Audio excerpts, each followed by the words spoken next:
Bed of Chaos, Dark Souls. There was no way we could make a list of bosses so hard they ruin the game without including multiple bosses from the Dark Souls franchise, right? The Capper Demon is nothing compared to the Bed of Chaos. While veterans said only noobs had trouble with the Capper Demon, both veterans and noobs alike share a hatred for the Bed of Chaos. See, we can all get along. Like we mentioned before, every challenge in Dark Souls is doable on the first try if you prepare hard enough for it, but not this one. Each time you destroy one of the two anchors placed on either side of the Bed of Chaos, the floor will crumble away. This happens with absolutely no indication and will swallow you whole if you don't react with expert timing. It's a really stupid game mechanic, and while From Software loves to make hard bosses, this is way too much. Well, let's just take a look at what an anchor does. It holds things down. When you remove an anchor, whatever's there that needs holding down will become unstable again. It's not exactly out of the realm of possibility that the Bed of Chaos' anchors are holding the battlefield together. Besides, it's shown that you're given a bow, so why not just shoot the anchors from afar and have less of a chance of falling through the gaps? That doesn't change the gamer's point, though. They never questioned the logic behind why the floor crumbled, just that the player isn't prompted about it after destroying an anchor, and as a result, makes it even more difficult to avoid.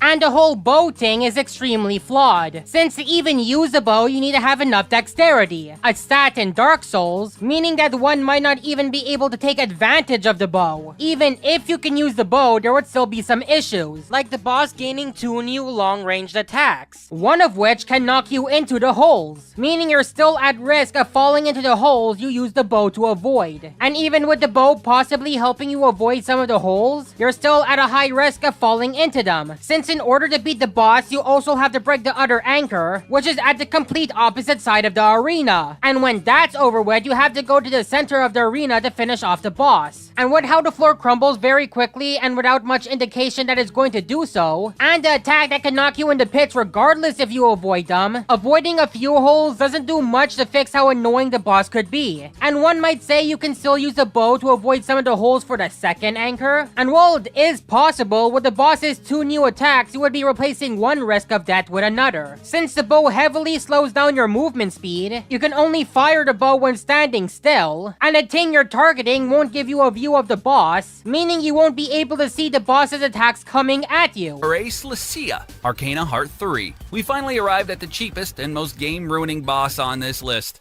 Parace is the final boss of Arcana Heart 3, and unfair isn't enough to describe her. Her attacks are complete overkill, and she also has many other advantages over you. She's as fast as the Peregrine Falcon, and can teleport around the arena in a millisecond. She can also combo your health away, and even regenerates health throughout the fight. Okay, now the issue of your words contradicting the footage has come to a complete head.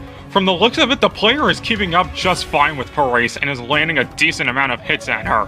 What makes it worse that this is supposed to be the hardest boss fight on the list. Pay attention to what you're saying and make sure it lines up with your presentation.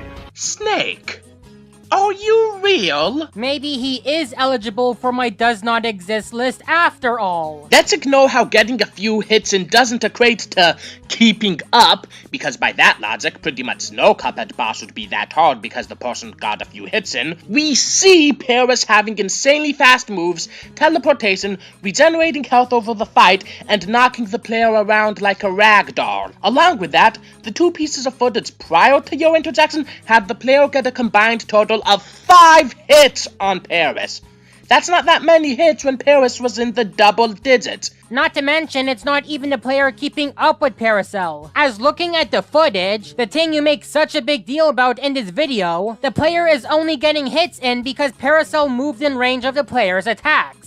I mean, wouldn't that still be a way for the player to damage her? I guess, but this actually ties into another point I have. Since even if you are able to get a few hits in, it really doesn't matter too much, as the gamer stated Paracel is able to naturally regenerate her health. And if we play what comes after Snake's point, you better take your shots when you can get them, or else her health will go right back to 100%. If all we mentioned wasn't already enough, she also has overpowered special moves. They show a super where she can create a shield that rapidly regenerates her health. Sure, it's breakable, but it's still gonna take some time to break, which is time she's getting her health back. The footage also shows she can do it twice in a row. So if it's possible for her to just regenerate all that health, what good does a few hits do when she can essentially undo them? Parace is pretty much checking all the boxes that make a boss out of this world difficult. The interesting thing about this final boss is the game knows she's completely unfair. The game actually helps you by slightly decreasing her health every time you lose. This means sooner or later you will defeat her, but will be a long and painful road. The health reduction is so slight, you'll still be wasting hours of your time on Parace. Grab a Mountain Dew and a bag of Doritos because this is going to require all your full concentration. You know, I just learned something interesting. Parace is an optional final boss in Arcana Hearts 3. She's the mandatory final boss in Arcana Hearts 2, and from the looks of it, she's equally as hard there too. but this time, you don't have to fight her if you know it's gonna be hell. Snake, how does Paris being optional matter? Yeah, they don't have to fight her, but that doesn't mean she wouldn't be an unfairly hard boss fight. This is a list about cheap bosses, not a list about cheap, mandatory bosses. Now can I put him on the does not exist list? Please do. Okay, I'm calling it here. Final thoughts. If there was one word I could use to describe this list, that would be disorganized. This list feels like it's in random order, but it can't be in random order because the number 1 entry is supposed to be the hardest boss. Hey Bowserdude, remember when I said we'd get to his reason for why the entries are ranked in time? No, I don't remember. Alrighty, Snake. While I'll give you that you have an actual reason to assume that the entries are ranked, it's still faulty. Yeah, they end off the list with what they believe is the hardest boss, but that doesn't mean that all the entries on the list are ranked. Something can be the exception and not the rule, you know. Not to mention, with how many times you used bosses from the same game series, namely Street Fighter, why not just chop the list up and use some of the entries in the top 10 hardest fighting game bosses? Hey Kirby, remember when I said we get to Snake's reasons for why this should have been a hardest fighting game bosses list? You never said that. Exactly! But on to the point at hand, just because the list has a lot of fighting game bosses, 6 to be exact, that doesn't mean the list should exclusively be fighting game bosses. The gamer wanted to make a list of impossibly hard bosses in games overall. While most of them are fighting game bosses, they had a few non-fighting game bosses they wanted in. And here's something, maybe they found them harder than all the other fighting game bosses that were considered for this list. Hell, with the whole thing about entries from the same game franchise, I can actually use that against you, since there were multiple Dark Souls bosses on the list, and it's the same number as the Street Fighter bosses, being 2. So why didn't they make this a Dark Souls bosses list instead? Why didn't they make this the Dark Souls of countdowns, am I right? Well, that's that. Final thoughts? I don't have any. Oh, neither do I.